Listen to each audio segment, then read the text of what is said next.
All right, it's about time. I will go ahead and get us started today. Hello, everyone. Welcome to the fourth of 5 Crash Responder Safety Week, all state planning webinars. My name is Luana Brashears, and I'll help facilitate today's webinar. The Crash Responder Safety Week initiative is brought to you by the Federal Highway Administration Office of Operations Traffic Incident Management Program, and it recognizes all traffic incident management response communities. As a quick reminder also, at NOCO, we offer a variety of resources to support the transportation systems management and operations community. You can go to NOCO's website, which is transportationops.org, to browse through links for TISMO resources and news. Previous webinar recordings and case studies can also be accessed from there. Now, let me just cover a few logistics for today's webinar. We are recording this webinar, and the recording will be available on NOCO's website. All the attendees are encouraged to stay engaged by using the Q&A feature for questions and the chat feature for comments. So if you look, those are both at the bottom of your screen. We'll have a Q&A session at the end of all presentations. So if you have any questions, we encourage you to enter them in the Q&A area as they come to your mind at any time. Now, another thing for this call today, for this meeting today, you have an opportunity to participate in a roll call, which will happen right after the Q&A. So you'll be able to unmute yourself, and this is how it's going to work. You use the raise hand feature at the bottom of your screen, and then you receive a prompt from Zoom. Just accept the prompt for the unmute prompt. And then when it's your turn, I will say your name and ask you to unmute yourself. And I'll remind you of how to do that when it's time. So right after the Q&A, we'll have the roll call. Also, several of you are already doing that, but if you have not done so, please feel free to enter your name and agency in the chat and say hello to your peers.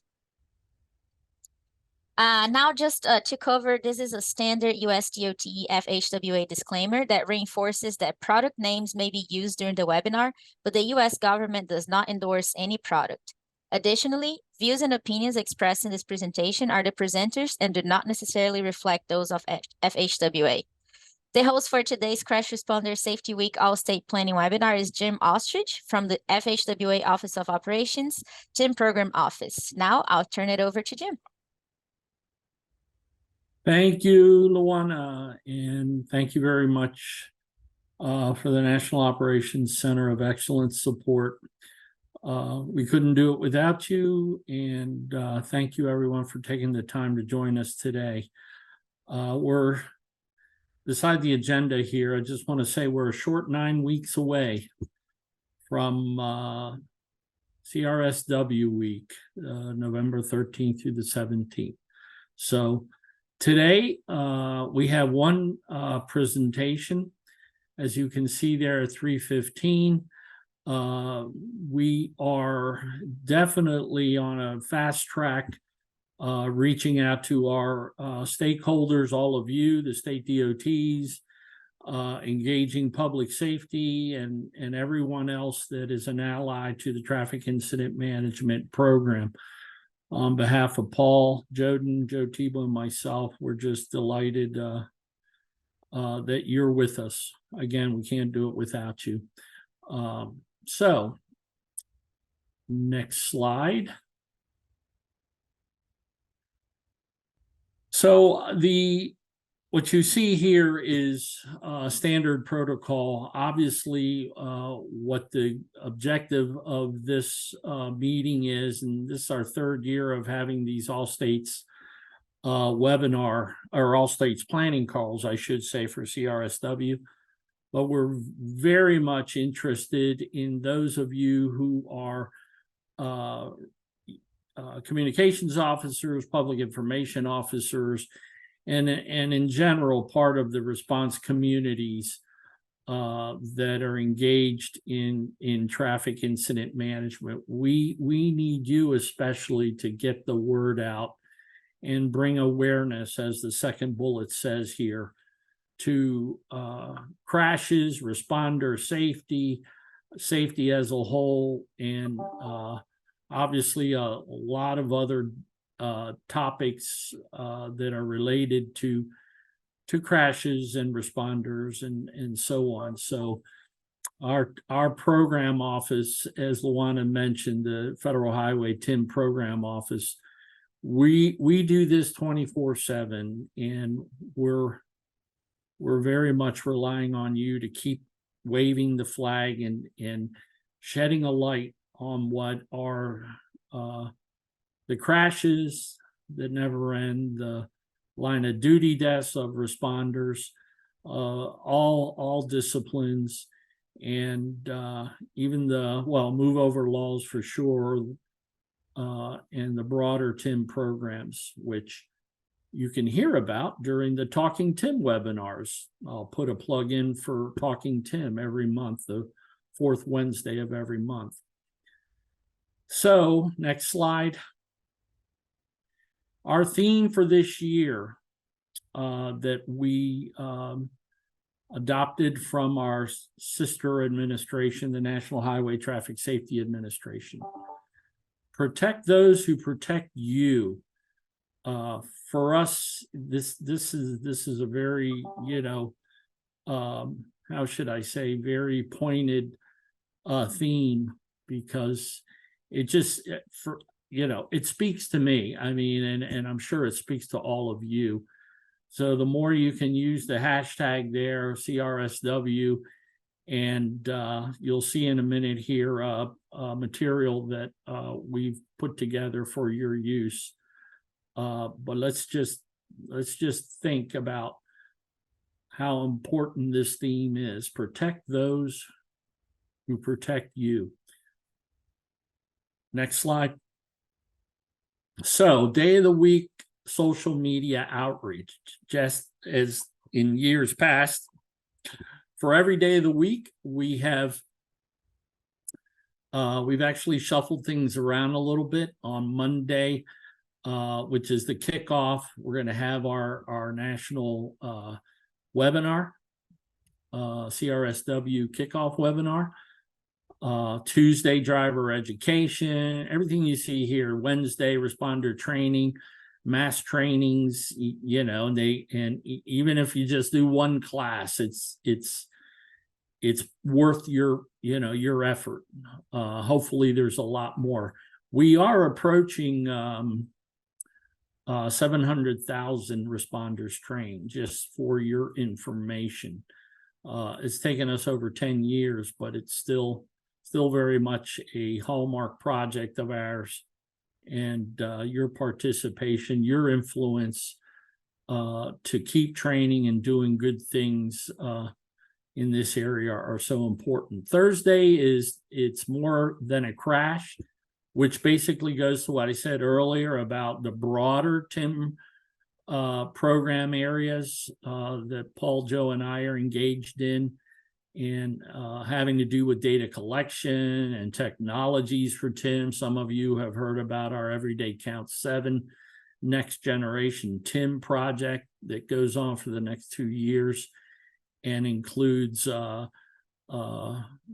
theme, its own theme about technologies for saving lives, UAS, and debris removal, emergency vehicle preemption, advanced warning, emergency vehicle lighting, and of course, post-crash care for emergency medical service personnel.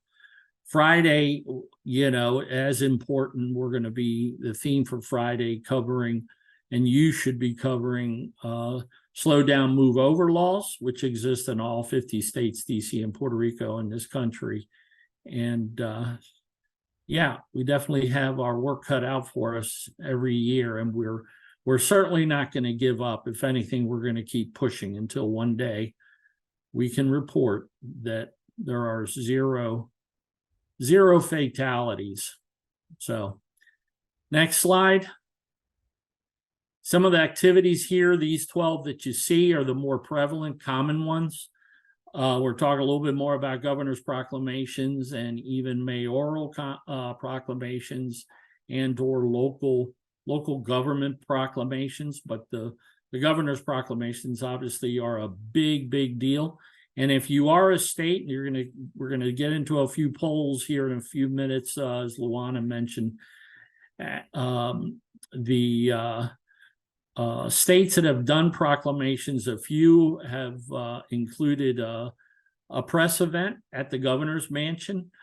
and had all the stakeholders around the governor on the day of the signing of the proclamation. So there's a lot of good and very great activities that you can do to promote CRSW, traffic incident management, everything that you're doing to save lives and reduce injuries and so on. All the rest of these, we are here at your disposal to help if you need help, but I dare to say a majority of you know what to do. But we have some other support information they'll share here in a minute. Next slide. So, first poll, how likely is your state to secure a governor's proclamation? Please, if we could get all 86 of you to reply to this poll, and then we'll show the results, please. Pretty please.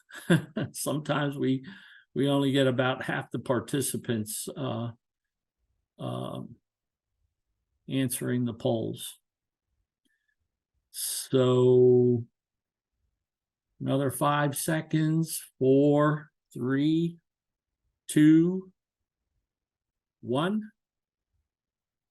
Luana. Okay. Okay, not bad. 38% will have one. We're working towards one. Almost 50%. Outstanding. The 15%, I'd love to know how we can change your mind for next year, at least, to pursue a proclamation.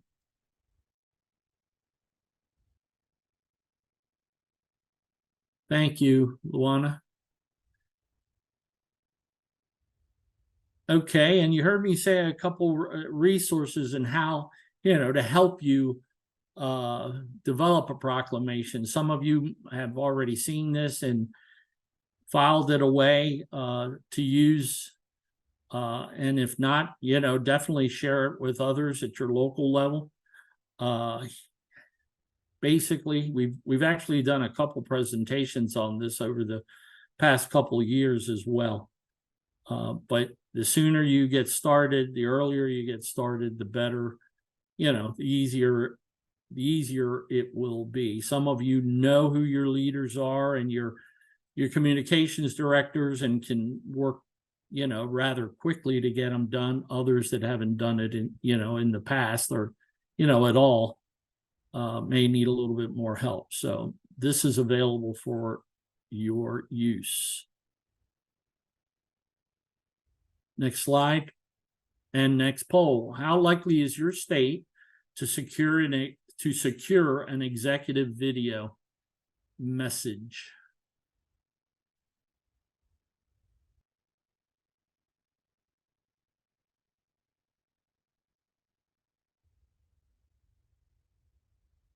Okay, we're up to 88 participants. Please answer the question as best you can. And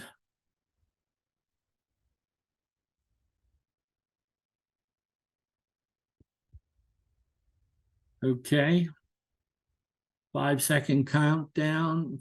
4, 3, 2, 1.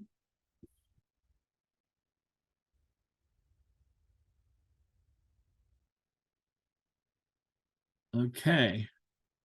So the executive video, and I did a poor job explaining really about an executive video message. That is something that for 2 years in a row now we've included as part of the kickoff webinar, and it serves as great marketing and outreach for sure. Love to see that 41% are working on one. That is really great. Sad to see that we're not pursuing this activity, but it's okay. There's always next year, right?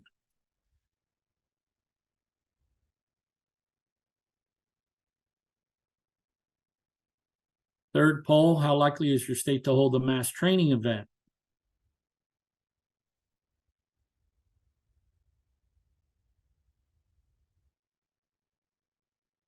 We've had a number of states do mass training events. And, we have our states that are really, aggressive on the traffic incident management responder trainings. We've been offering train-to-trainer sessions, virtual train-to-trainer sessions. But certainly it's up to the individual states, the DOTs. If you're one of, the 86 that are on today's webinar, if you're one of those players, or I should say leaders, champions in your state, and are aware who, of what your training schedules are, this is the time to push it here, to hold training events, mass or otherwise. So 5, 4, 3, 2, 1. Okay, very good. 36% will have one, 18% are working towards it, and 46% are not pursuing at this time. So again, something to think about next year. Thank you, Luana. And here's number 4. How likely is your state to hold a mass media or public event? This is something that's been a big deal over the years as well. Please answer this poll. States, use rest stops. Maryland has done stadiums. Others have done other large venue type facilities. They can be at your DOT. It can be at a firehouse. It can be anywhere really, working with your marketing and communications leaders. So not rocket science, right? So with that, 5, 4, 3, 2, 1. Very good, very good. 30%. And 41% working towards one. That is great news, great news. 30% not pursuing. And this is something that, again, you're reaching out to Paul, Joe, or myself, or Vishali Shah, who's our contractor support on these calls. You can reach out to any one of us, and we'd be glad to help you. Thank you, Luana. So moving on, CRSW resources.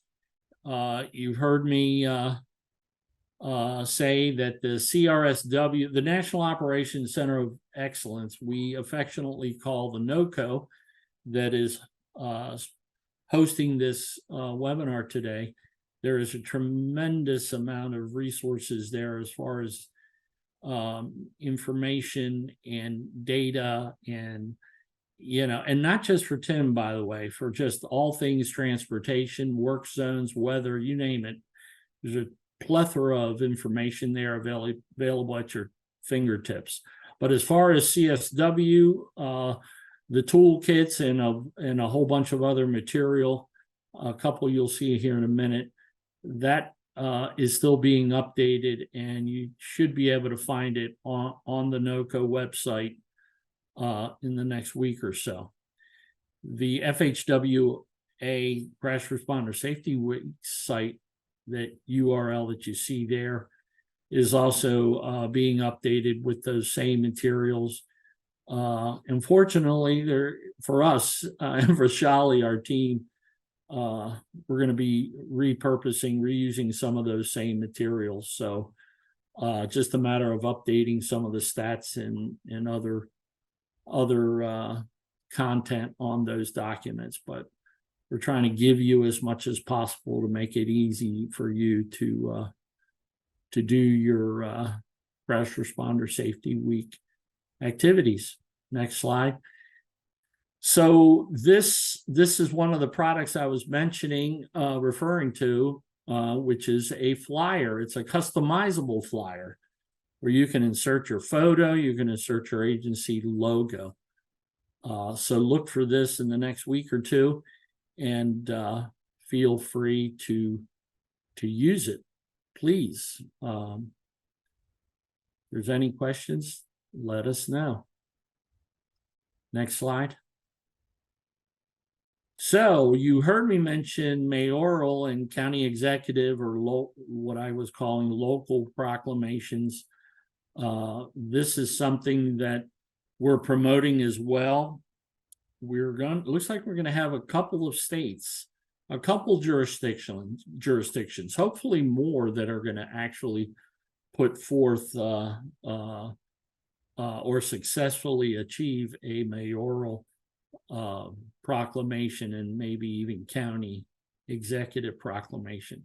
So there's more that you can do outside of the governor's proclamation. So we will share that with you as soon as we see what comes during CRSW week. What states have done what. I think I failed to mention that our goal this year for the state proclamations, governor's proclamations, is 25 or more. We were right at about 20 last year.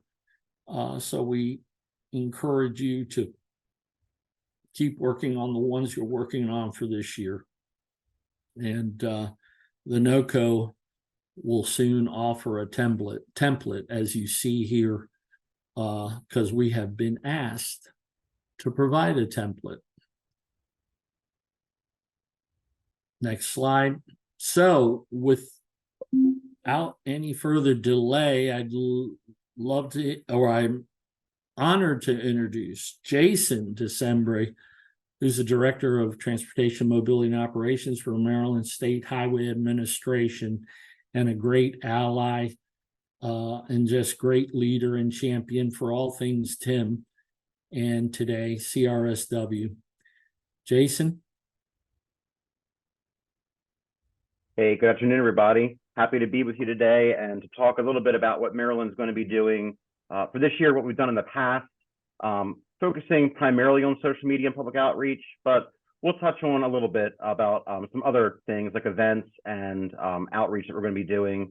But before I go on, I do want to say that all these screenshots I'm going to show you, all the postings, the planning, if you will, is kind of going over what we did last year. We intend to apply some of the same models with some updated messaging for this year, and we'll talk a little bit about why that is. So for those who don't know me, again, I'm Jason Decembre, the Director of the Office of Transportation Mobility Operations for Maryland State Highway, which is where our Traffic Incident Management Program, or the CHART program, as many of you in the nation know it as, rests. So again, happy to be with you. Before we go into the actual outreach, you can go to the next slide. I want to talk a little bit about Maryland's move over law.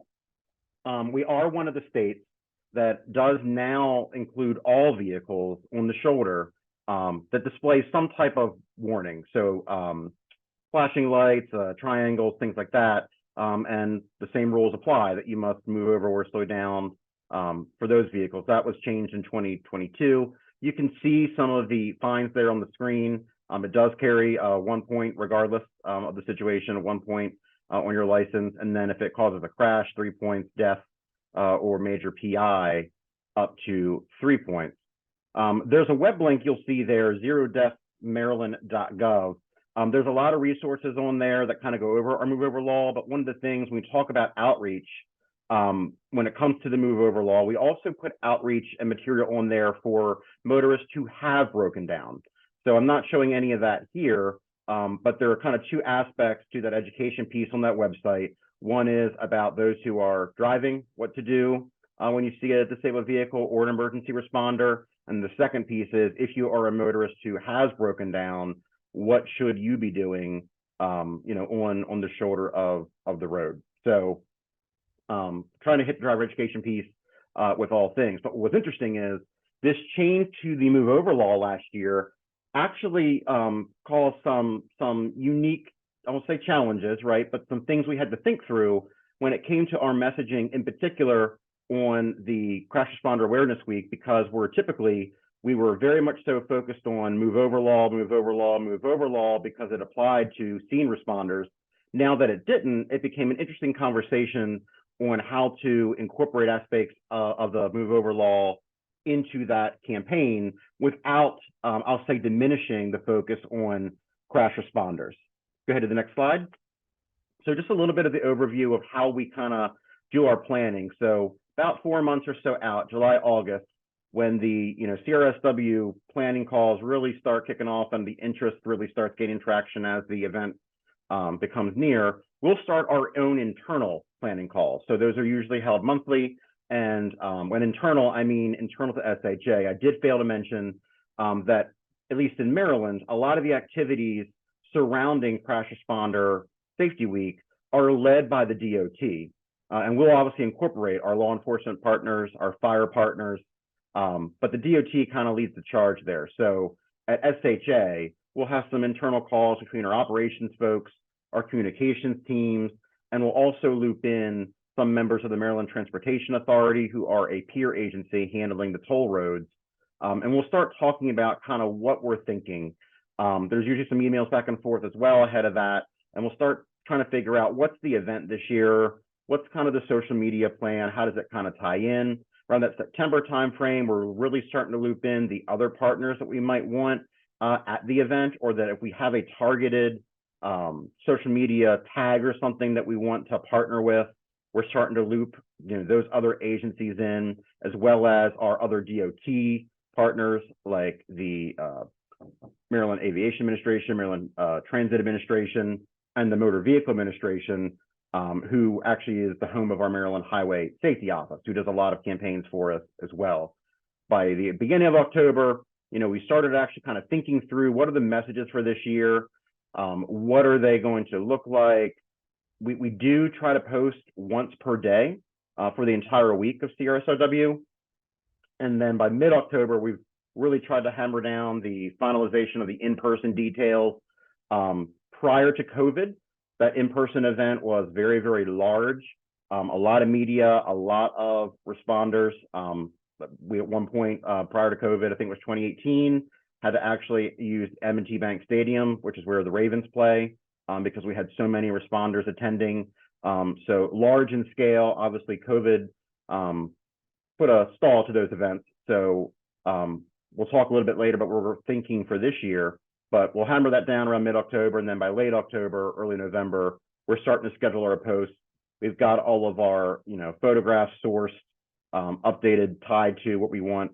And I will say we do try to align ourselves to the CRSW all-state planning schedule that was shown earlier by Jim, but sometimes the themes will be there. Even if we can't perfectly align day by day, the themes are always tied in. So even though the same day might not hit exactly, we will incorporate the themes. We tend to try to target our Facebook and Twitter accounts the most. We don't do a lot, at least for CRSRW, on Instagram or Snapchat, anything like that. We're really trying to get some content in verbiage, right? Not just the images. Not that you can't put some text in there. There's other platforms, but doesn't really lend itself as much to the text focus. So next slide, please. So press releases, things like that. We will every year do a governor's proclamation. That's been happening really ever since this awareness campaign started several years ago. We will, on our website, put the press release, put a link to the proclamation, and we'll always try to get a quote either from the governor, and if not from the governor, it'll be from the MDOT secretary, SHA administrator, Maryland State Police colonel, someone in executive level leadership to really hit home the importance of this week. And again, even after the change, the move over law, we do incorporate that awareness as well. And as we start walking through what we did last year for our campaigns, you'll see that one of the very first things that we try to do is highlight this proclamation and the kickoff, if you will, of the week. Next slide. So what you'll see on each of these slides, to the left is the Twitter, or I guess now X, platform post that we did. And then on the right-hand side is the document we were working off of, kind of our planning schedule. And as you can see in this particular instance, the images weren't always the same. So in this case, it was a different image on the Twitter page as it was to the Facebook page. And part of that is just to give some distinction in the posts and make sure that we're not, just seeming like we're, duplicating messages. Obviously, probably, well aware here in the call, Facebook allows you to have a little bit more space to give a message there, but we're really trying with the first day to just announce the week and really just get everyone engaged in what we're seeing. It's not the case in this post. What we also tend to see, as we'll go through the slides, engagement gets high in the beginning of the week, kind of starts going, down low towards the end of the week. So we try to hit the most powerful messages, if you will, like we'll see in the next couple slides at the beginning of the week. So the hashtags you see, the hashtag CRSW, obviously that's been, I want to say mandated, but that's a standard thing that we're going to all do that week. I'm sure we partner with state police, other entities, as we'll see, that share that hashtag. The others, the M.Dot Safety, M.Dot Cares, are things that our comms team have worked together along with the Secretary's office to figure out what fits best based on some standard practices that we have for what we incorporate those hashtags in, and also any initiatives that might be going on in conjunction, with this week. Next slide. So the second day, we try to start bringing in some of the human element here. And in this case, unfortunately, we've had a lot of instances, of struck-bys. This is one severe case. I believe this was I-70, where our unit was out with a crash and, someone came through the closure. But we'll try to get some statistics with it. But we're really trying with the image to show that human element. And we start incorporating, we say tow truck driver. The image is not like, it is a tow truck just because our chart responders do drive custom response vehicles that are tow trucks. But we're trying to bring in some other elements of the response community, not just focusing on the, fire, police, and SSP, if you will, but making sure everyone knows there are other entities involved in crash response beyond what you would consider or think of when you immediately think of an emergency responder. So second day is starting to get into that human element. And you can see here, look at this engagement, 25 shares, 5 comments, 28 likes, a lot more than the previous post. And we believe that's because of that human element that we start adding here, and that theme, trends. Next slide.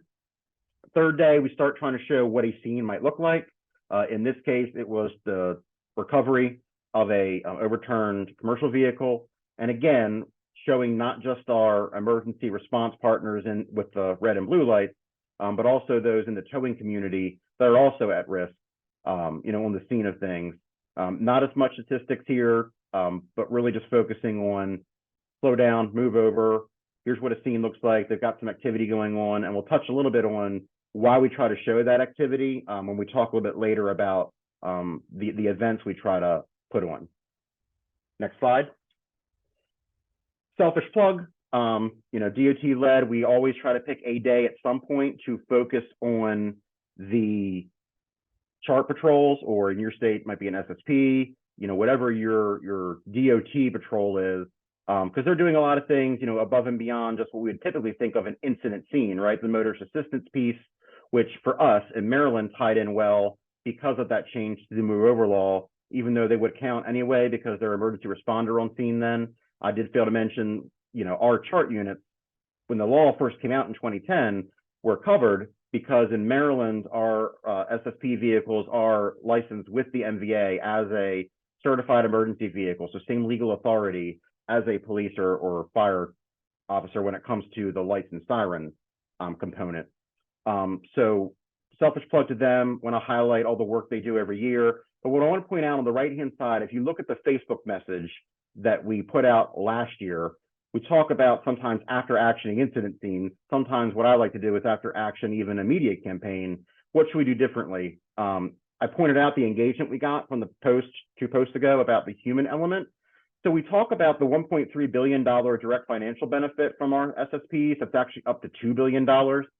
as of last year's analysis. But that's dollars. That's great when it comes to return on investment, from a taxpayer standpoint in that regard. But what it doesn't speak to is, again, the life safety component that our responders provide. So what rings more, to someone reading this post, that our Safety Service Patrol or Emergency Response Chart Patrol saved $1.3 billion, or the fact that in 2022, we prevented over 1,000 secondary crashes. That has a much more, again, I'm going to use the word human again, human element to it, that to me reverberates more about the benefits of the program and all of our responders on scene, keeping everyone safe. We saw the theme earlier about who's protecting the protectors. So I think that kind of hits that theme more. So we'll probably focus more on those types of statistics for this year in our post. Next slide.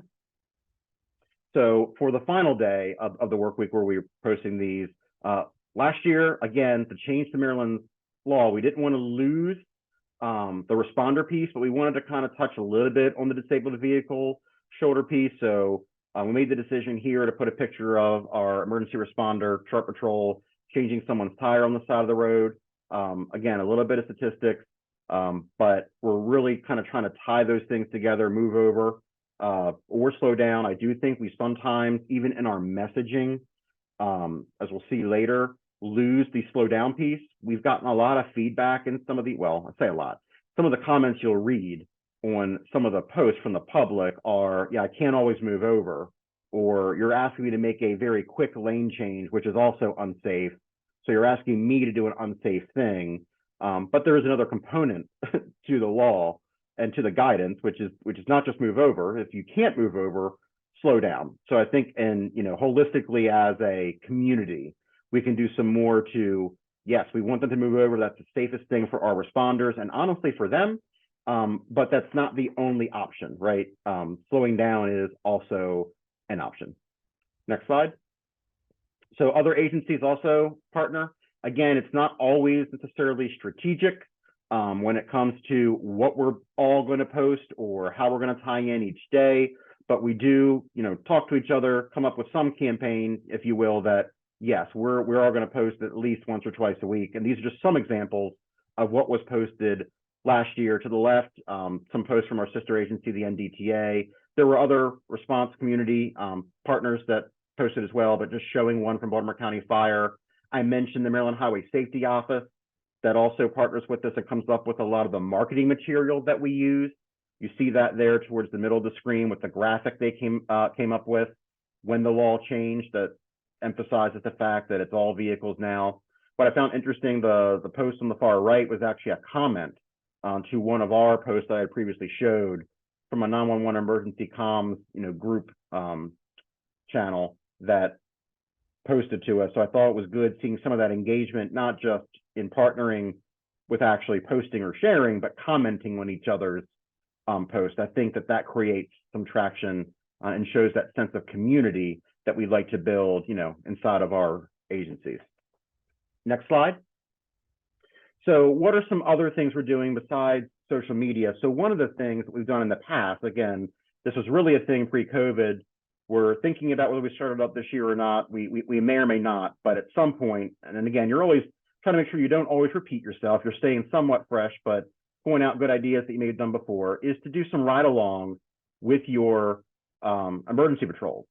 So a couple years back, I believe the video we're going to show you is from 2021, but we actually did a partnership with one of our media Baltimore area partners who came out and did an interview with a chart patrol who had been involved in quite a few crashes. So if we could, let's take a look at that video, just so you can get an idea of what we're talking about. Here's the deal. Move over, slow down, or pay the price. We'll tell you why keeping our state police and other emergency highway crew members so safe. Thanks for staying with WJZ tonight. I'm Rick Ritter. And I'm Nicole Baker. Governor Hogan wants to put all of us on notice, and he's doing it with the new campaign. And it comes during Crash Responder Safety Week, and WJZ live along the JFX tonight. Max McGee with the incredible story of one worker who has been hit by a car 4 times, but is alive to spread his message. Max. Rick, Nicole, yeah, his name is Steven Stitchcomb, and yeah, you heard that right. 4 times he's been hit by a car. He wants everyone to practice that move over law before another tragic story happens yet again. Every day, Steven Stitchcomb goes to work as emergency response technicians. he knows he's risking his life. On Crash Responder Safety Week, it's time to increase awareness to lower the chances. Stitchcomb has been hit by a car 4 times in his career, but 2.5 years ago stands out as he laid on his back on 695. I'm looking up at the sky, and then I see cars going around me on both sides, and I was like, man, I need to get up and get out of here before I get hit again. So I stood up and ran in front of my truck as fast as I could for cover. I had a pretty good cut on my hand from my pocket knife, and I had some scrapes and bruises from being dragged, my lower extremities. Other highway workers weren't as fortunate. Last month, 38-year-old AAA worker Mohammed Shahzad was killed by a driver on I-70 in Marriottsville after changing a flat tire. This is the latest incident, as since 2016, there have been 68 crashes at sites where MDOT first responders were tending to traffic calls. We are asking and urging motorists to slow down, move over when you can, and if you can't move over, please recognize the opportunity to at least slow down when you can. These cameras on state trucks were installed years ago. It can only help so much when people text while driving or don't pay attention. It's a good job. I love helping people. You know, we're kind of like the unsung heroes. We get to help people. And Stitchcomb is lucky to be alive. Governor Larry Hogan and the rest of the state are doing their part to keep it that way. And back live now. A year and a half ago, Stitchcomb was presented with the life-saving award from the American Red Cross. He says moments like that make up for all the bad ones. We are live at 5:30 tonight. Max McGee for WJZ. So I really hope in your agency you don't have a story as severe as Steve's. But again, I think that when you put that face to it, you start telling those stories, it really emphasizes the message, right? So it's not just the picture, you know, you start hearing how it impacted someone's life and what we can do to try to keep them safe. So even if it's not a video, other media stories to have them highlight, you know, again, we're using in our case, it was a DOT responder, but if it was state police, fire, you know, whatever, find some type of human story you can give to, hey, someone didn't move over or slow down where we felt like they could have, or they were distracted, DUI, whatever, and this is what happened. When it comes to events, we are looking to do some type of press event again this year.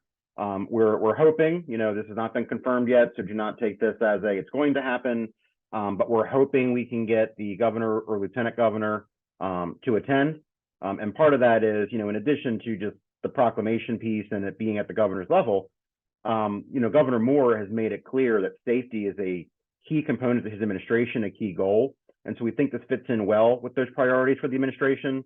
And we see that in the Lieutenant Governor Miller's Work Zone Safety Board that she started, her committee. And same kind of principle, right, that we're trying to get people to pay attention in work zones. Well, what is a traffic incident management scene? You know, but a, you know, emergency, you know, I'll call it emergency work zone without the protections that, you know, full work zones provide. So to do that, in addition to the, you know, governor, lieutenant governor coming, we're hoping to set up an incident scene mock-up, if you will, with all the various responders that would be there. So we would have, you know, the fire department there, police there, tow represented, maybe even the MDE, Maryland Department of the Environment. And the thought is to have an overturned vehicle and demonstrate one being uprighted. We've done this before, probably 5 or 6 years ago, for a media event, and it kind of got some really good reception. So we're thinking it might, you know, be a good thing to redo that here. We're also, a key thing we've learned is, you know, this is probably preaching to the choir here, but make sure you have all disciplines for crash response present there, not just because we want to have our whole community there, but I think that when it comes to making sure the public through the media sees everything involved in crashes. I mentioned earlier, you know, why we like showing that incident scene. You know, we do, our mission of our, you know, SSP program, our emergency response program, is to get lanes open as quickly as possible. But sometimes, you know, that's not always going to be quick because the scenes are very complex. So it's like make sure you give our team space to work, make sure you're keeping their scene safe, protect the protectors. We're really trying to hammer that home through this in-person event. And then the last thing is, in Maryland in particular, we've had to update a lot of our marketing campaign materials for several reasons, one of which, though, is the change in the law. So we've been working to update our Move Over Law awareness video. It is not yet complete for release. I do not have permission to share it yet. So I couldn't because it's still in the permission phases. But this is a screenshot of the new video that's being completed. So just an idea to work through. How can you do some multimedia type events? Next and final slide.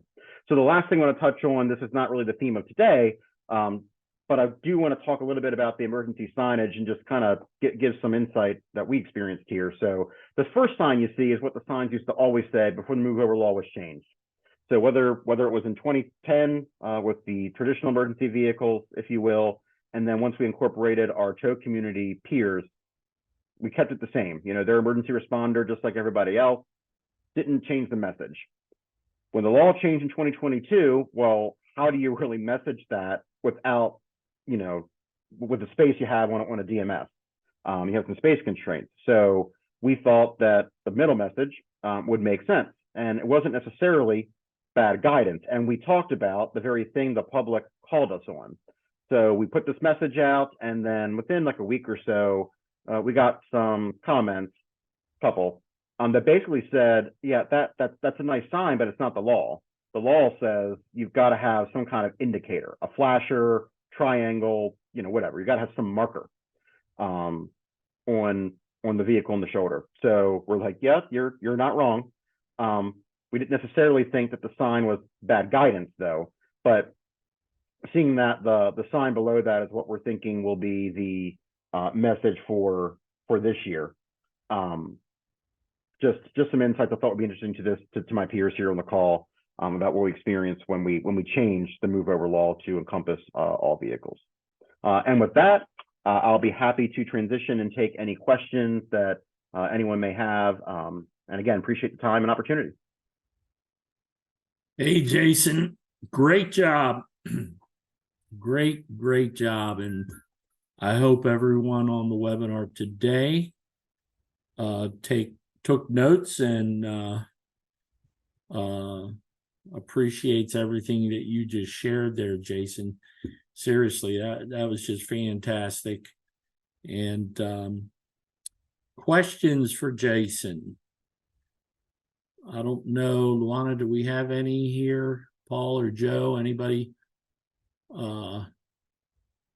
monitoring the chat box? I don't see any questions on the chat. Okay, thank you, Luana. That's right. Very good. Okay, so next slide. Roll call. Let's do the state's roll call. If you have information, and even if you don't, and you're with a particular state, please chime in. Jacob has his hand up. Jacob Stein.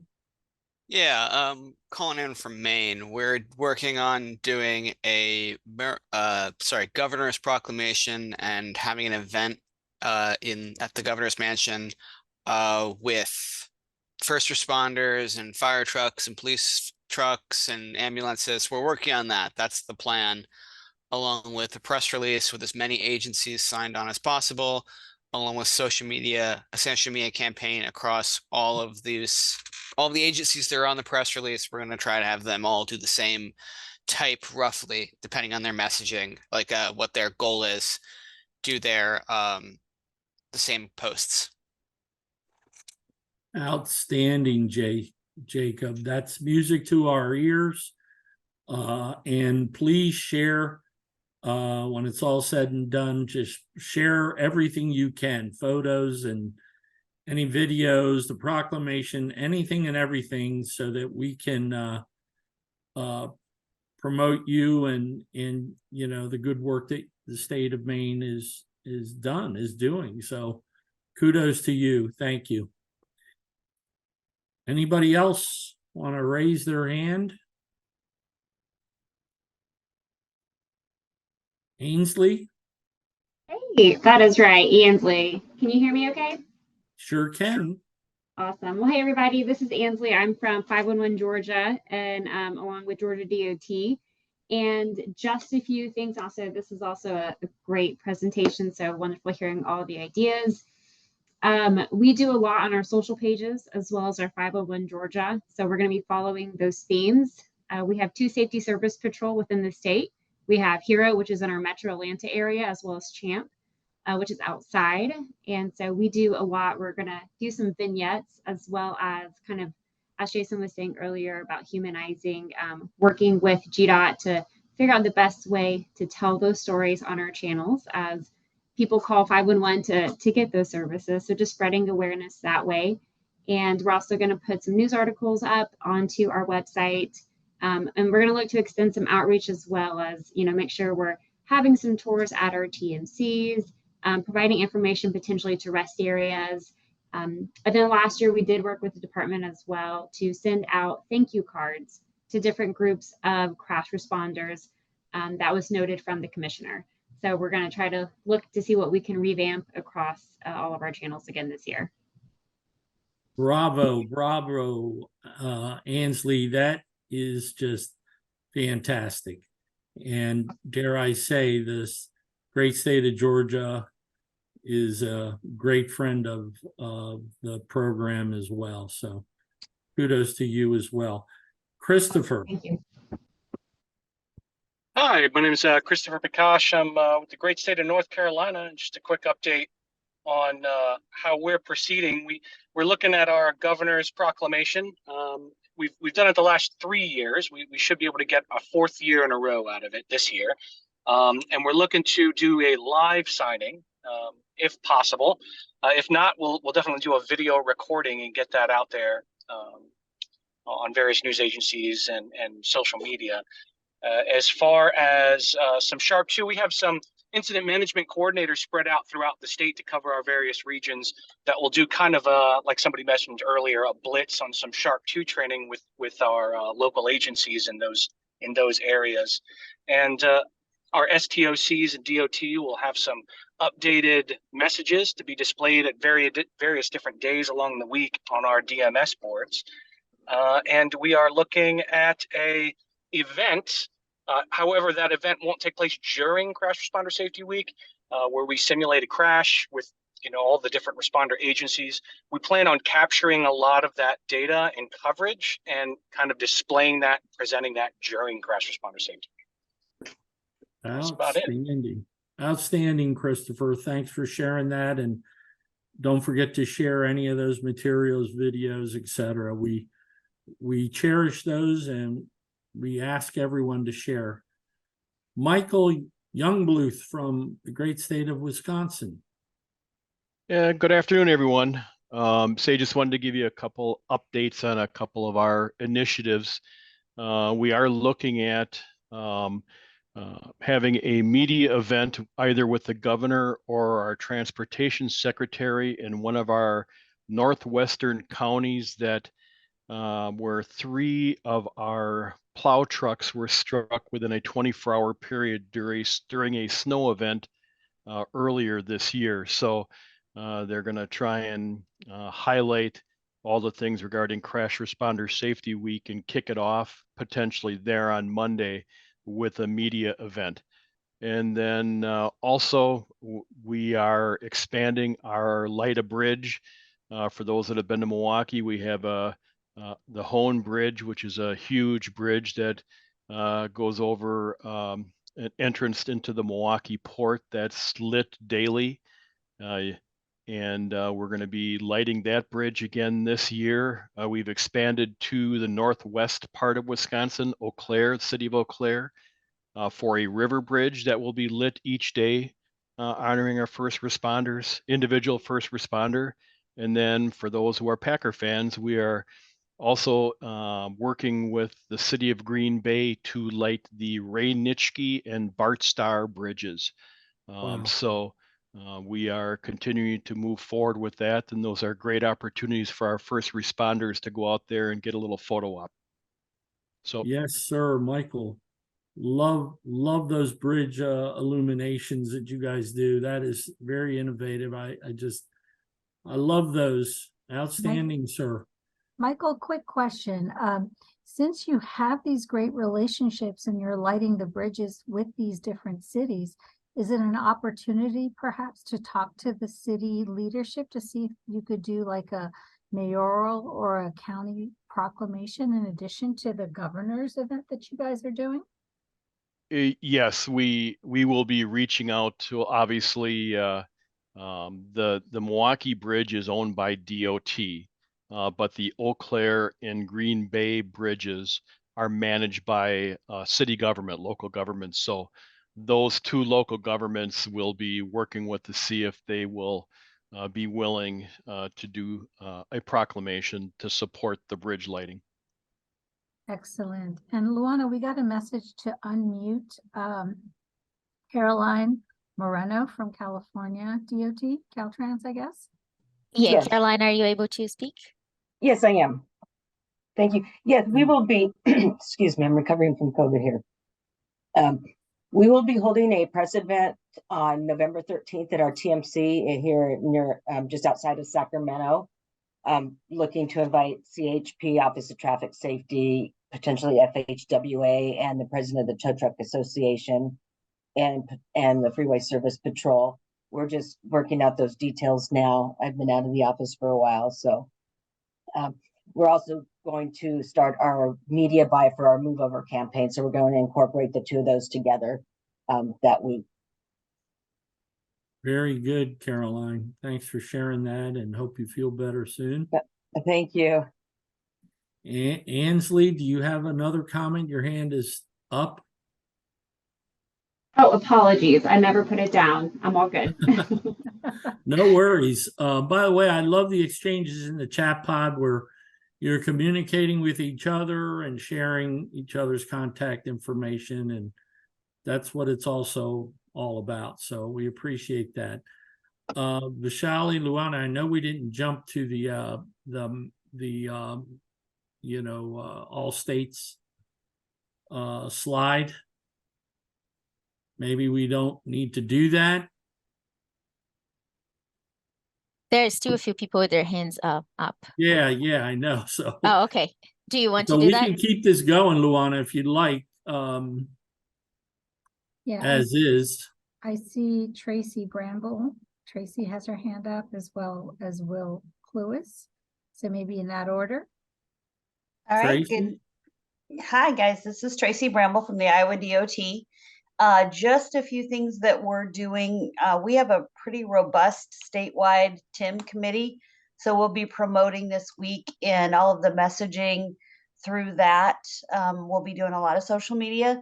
We'll be doing overhead message boards. We're working on a governor's proclamation, and we're working on the executive message from Scott Marler, our director, as well as encouraging all of the agencies involved in our statewide TIM committee to do the same within their agencies. So that's what's up in Iowa. Outstanding. Very good. Thank you for sharing. Who is next, Will or Robert? I think Will is next. Go ahead, Will. You muted? Let's try Robert. We'll come back to Will. Okay, Jim, thank you. Can you hear me? Yes, sir. Okay, just a quick update. I know I gave the brief out back in July of what we had going on here in New Jersey. I just learned this morning that there is an event possibly with a regional media company to do some sort of a media event with some executive level leadership with our PIO office along with our state police. So I should have more by the next meeting, hopefully have a PIO person from the DOT on to explain that for next time. But just a couple other additions, a mass training event. We had our first train-the-trainer of 3 for the end of the year today. That's where I'm coming from right now. We had 25 in the class. We're trying to get more trainers trained in different disciplines so they can help us boost the numbers with training with their local agencies. So we also challenge them by giving them this train the trainer, challenge them to set up a course sometime during Crash Responder Safety Week. And also Monday of Crash Responder Safety Week, we have another train the trainer set up. And I believe there's two more, I have to look at the website, two more training sessions, one in North Jersey, one in South Jersey for Crash Responder Safety Week. Hopefully have more on that also for the next brief out. That's all I have right now. Outstanding, Robert. New Jersey's, there's never a shortage of great work, innovation for CRSW, Tim as a whole, TISMO, everything you guys are doing out there, Robert. Thank you, and say hi to Sal for us. Appreciate it. Will do. Thank you. Who's next? Come on, we can man. try. Let's keep this We going. can try Will again. Yeah, Will.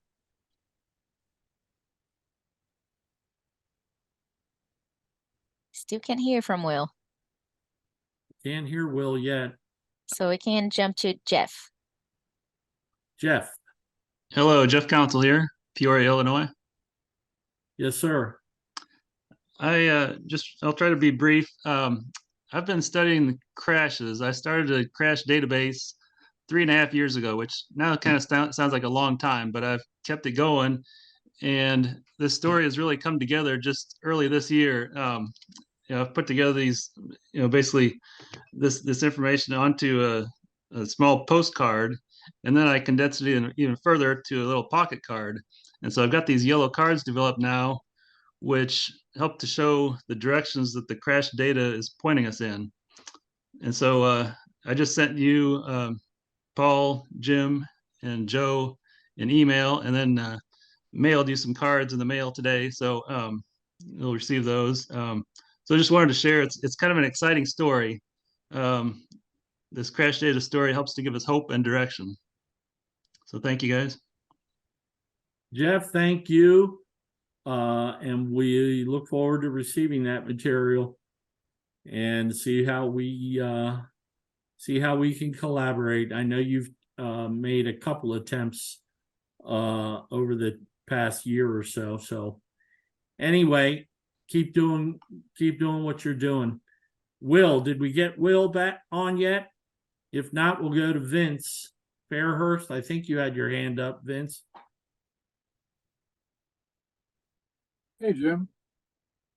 How are you, sir? Yep. Good deal. Well, Lisa Wazel's our communications coordinator. She's also on the call here, but we're submitting our proclamation to the governor's office for signature, and are going to look into the Tim Partners signing opportunity if we're able to get that swung around, and also working on our messaging for DMS, VMS boards statewide. So hope everybody's well, and that's what I've got. Thanks. Thanks for sharing, Vince. There's our roll call sheet. So I don't think, how much time do we have left, Luana, Rishali? So this is supposed to be a 1.5-hour webinar, so there is time, but we try to finish early just in the interest of giving everyone back a little bit of breathing space. So you've got time.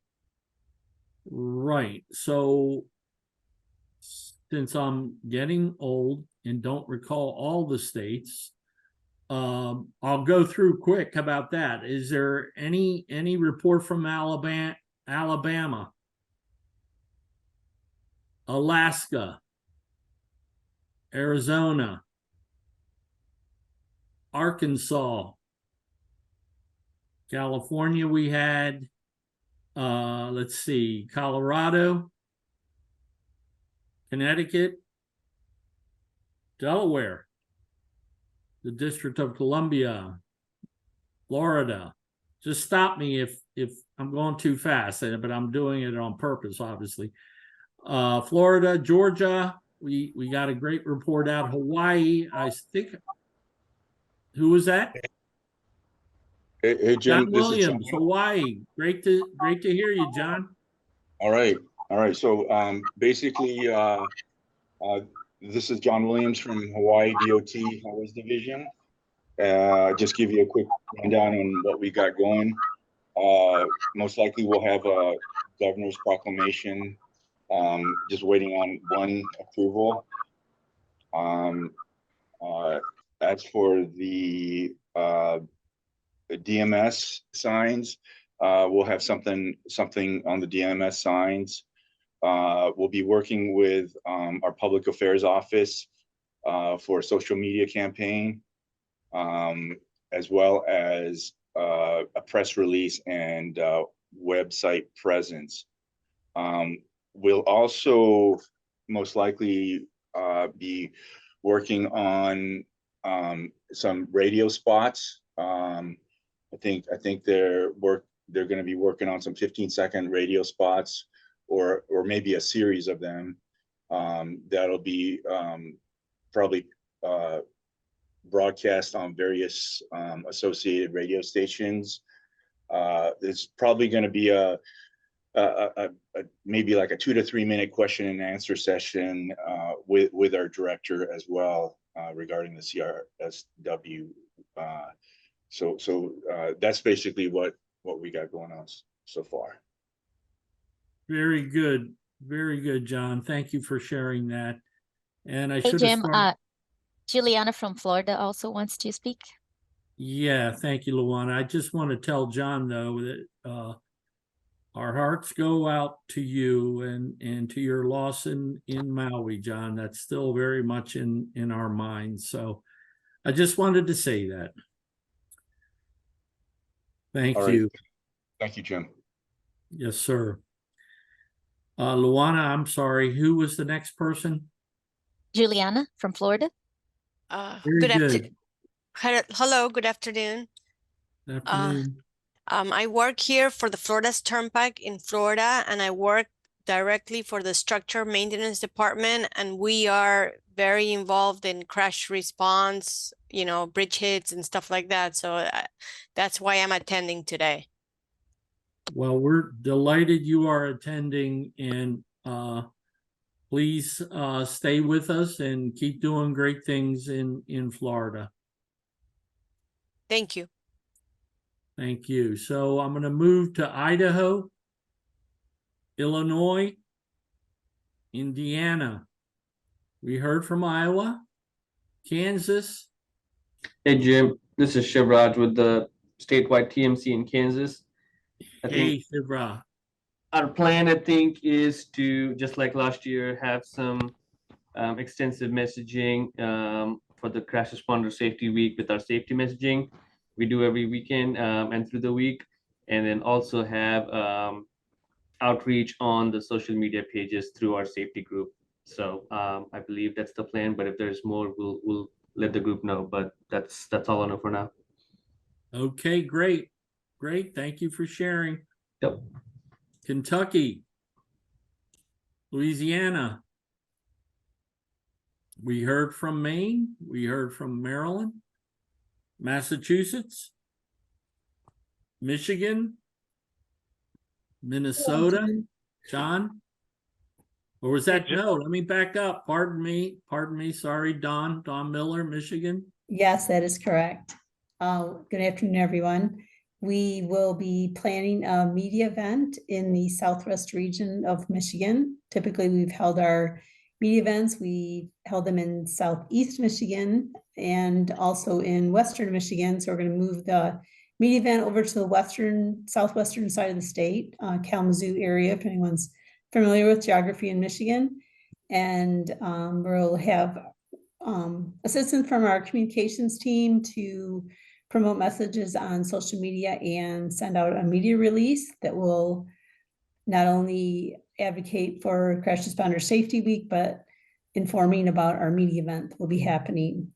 The media event is actually going to be hosted by the Comstock Fire Department, who unfortunately lost their fire chief in a struck by incident. I believe it was back in 2018.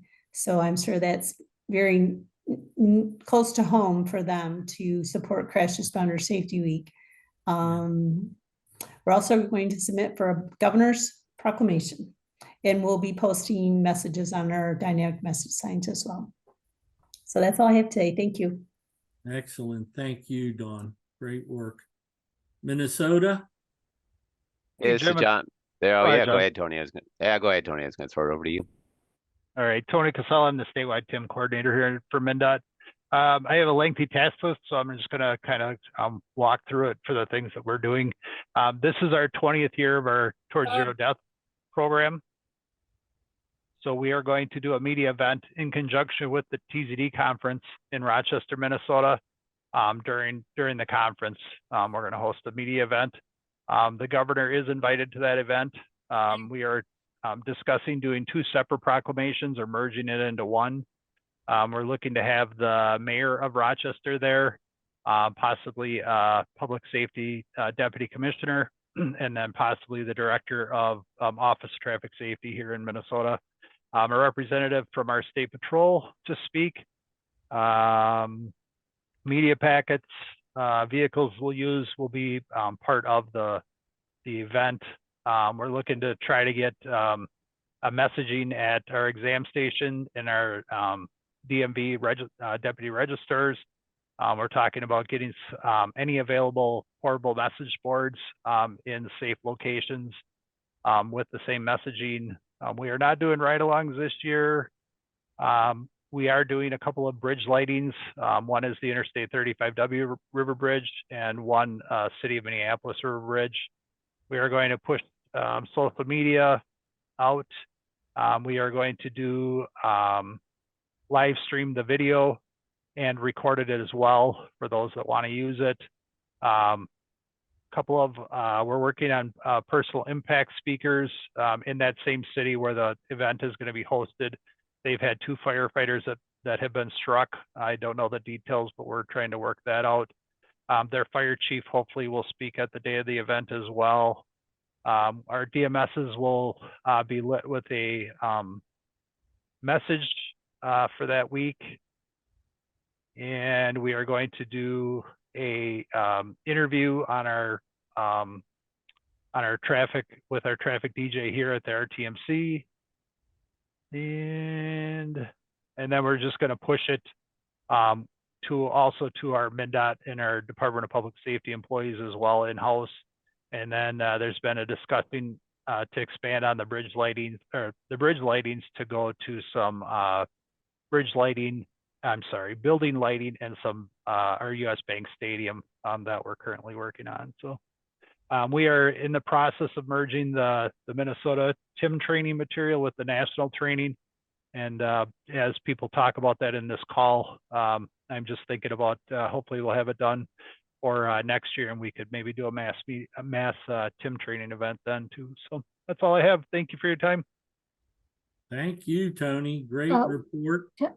Tony, quick question. What is the actual date of the in-person media event that you are working on? That was a challenge for us too. We had a good problem this year. We had 3 different locations that we were going to host.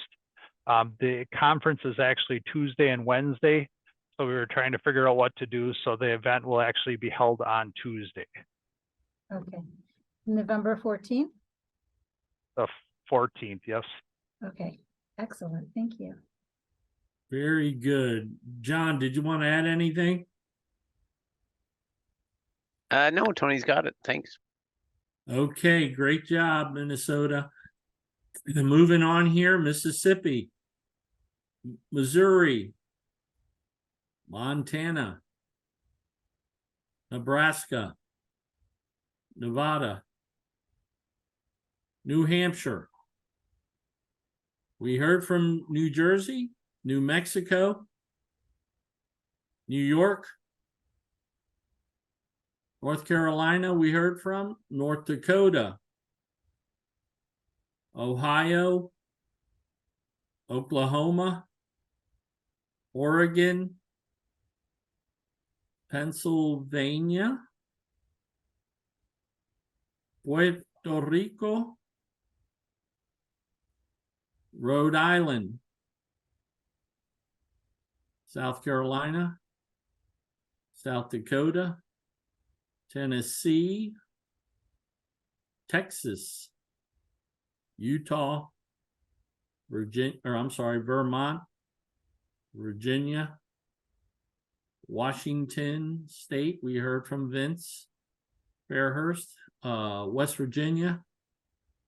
We heard from Mike Youngbluth from Wisconsin. And last but not least, Wyoming.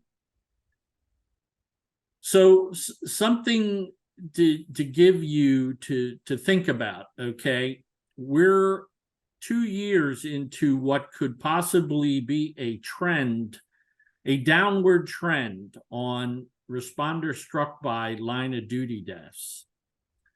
I think we're at a number right now of, I believe, 27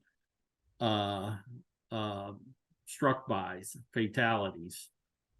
One is too many, obviously. We all know that. And we should always know that and remember that. I guess what I'm saying is what we're doing here, I think 2 years doesn't really make a trend, but it appears that we may be on a downward trend. So I, first of all, thank you, Paul, Joe, and I, and the Office of Operations. You should all pat yourselves on the back that we're making progress. Let's just say that we're making progress. So important to share that with you, because I think what we're doing is making a difference. I want to let my colleagues Paul and Joe speak in a minute, but here is the schedule for our next call. And the kickoff for the webinar on Monday, November 13th at 1 p.m. But mark your calendars, register for the next call on October 11th at 3 p.m. Next slide. So Jim, before you go to that next slide, just a heads up, Luana, I think we had about 300 participants for the national CRSW kickoff webinar the previous years, and we're trying to get 500 to 1,000 this year. So make sure you share this. It's a brief 1-hour webinar. We will have executives speak to CRSW as well as responders, boots on the ground.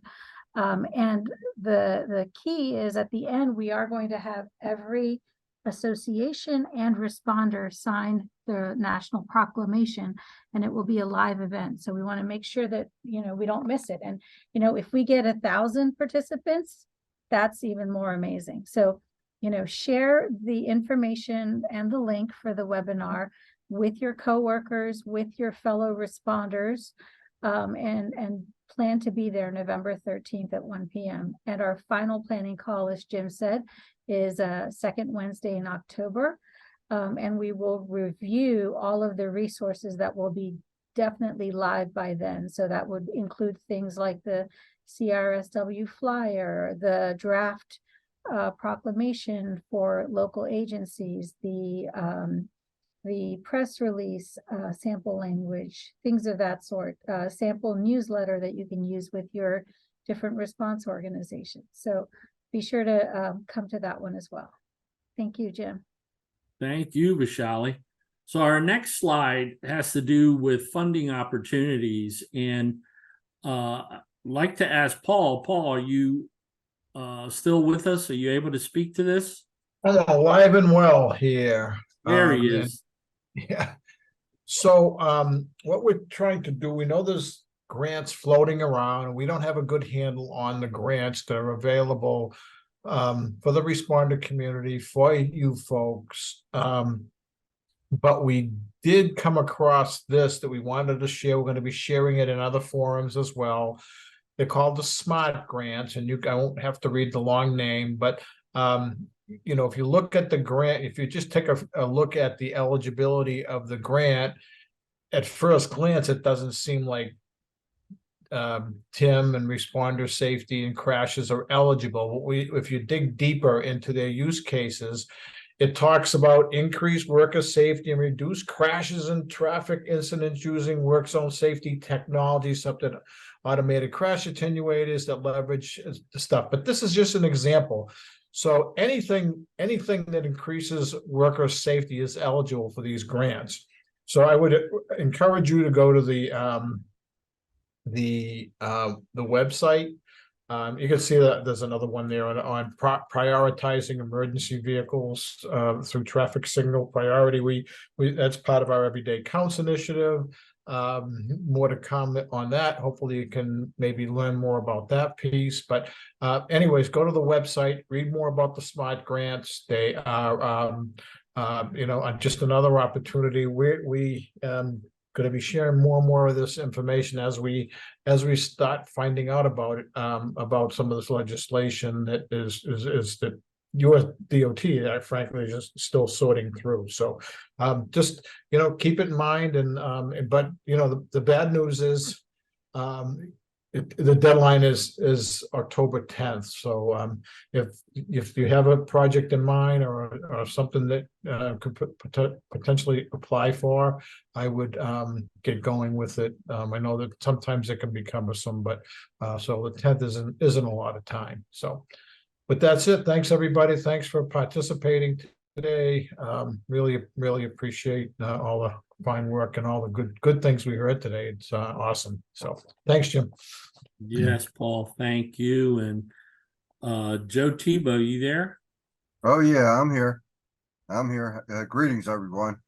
Yeah, for the SMART grant. Yeah, I mean, if you have the ability, the means to do it, jump on board. I understand there is a quite a big pot of money involved with this to go around. So, and keep in mind that traffic incident management, crash scenes, it's a temporary work zone, right? So, when you submit your grant, write it up, and kind of, favor that point, right? Make that point. So, the money's out there, and I wish you luck in your endeavors to get it. And thanks for everything that you all do. I'm looking at the participant list. I see a lot of the veterans here, and also a lot of the new folks might be stepping into Crash Responder Safety Week for the first time. And this is our annual opportunity to fly our flag and get out in front of the drivers who are doing the striking and the hitting, to let them know what's going on out there. So thanks to everyone. Thanks for all you do. Traffic incident management saves lives every day. So thanks again, folks. Thank you, Jim. Thank you, Joe. So true. So true. So we have our closing slide here. And to Vishali's point, we're going to give you back 5-6 minutes. On behalf of USDOT, Federal Highway Administration's Office of Operations, TIM Program Office, Paul Joden, Joe Tebow, and myself, we thank you. We thank Jason Decembra from Maryland State Highway, and we thank Vishali Shah with AEM, and we definitely thank Luana Brashears with the National Operations Center of Excellence. See you next month, and take care. Be safe.